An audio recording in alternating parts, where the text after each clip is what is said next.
So let's talk about loops in an electric circuit. A loop is simply a closed path around an electric circuit. Most of the time for us in Physics 1 and Physics 2, that'll simply be a loop that starts and stops at the battery. And so a loop would be just like this red dashed line going around my circuit in the diagram up here. So since potential energy depends on position, if I'm at a particular position within my electric circuit, the charge at that point should always have the same potential energy. And so what that means is that if I go around the circuit one time, around the loop one time, my net change in energy or my net voltage should be zero. So typically what that looks like for us in Physics 1 and Physics 2 is that whatever potential difference we have across our battery should equal all the potential drops across the resistor. So that's kind of the simplest form of the loop rule. And so let's go in the lab and see if that is true. Okay, so here we're going to look at a loop. And a loop is simply a complete conductive path around your circuit.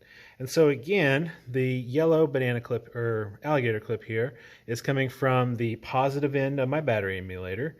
It's going to go to the light bulb here, and then to this light bulb here, and then to the blue wire, which goes back to the battery. So that represents one complete loop. Now, a loop means we start and stop at the same position. And if we start and stop at the same position, that means we should have the same potential energy, because potential energy depends on position. And so what that tells us is that the voltage change going from the yellow all the way around the loop through the blue wire back to the yellow should be zero. So if I measure the potential difference across the battery, which is what this voltmeter is showing me, that's going to be positive.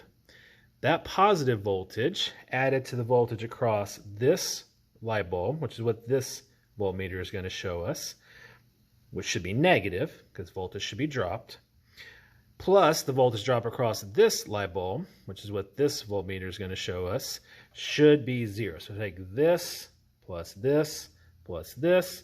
That's one complete loop. It should add up to zero. So let's turn on our battery emulator and let's see. All right, so the voltage across the battery, it's adding 2.2 volts, 2.2 joules per coulomb. I'm losing about 0.6 across this light bulb, and I'm losing about 1.6 across this light bulb.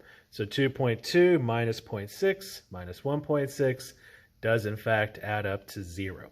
So the loop rule is simply the sum of the potentials around any closed loop has to add up to zero.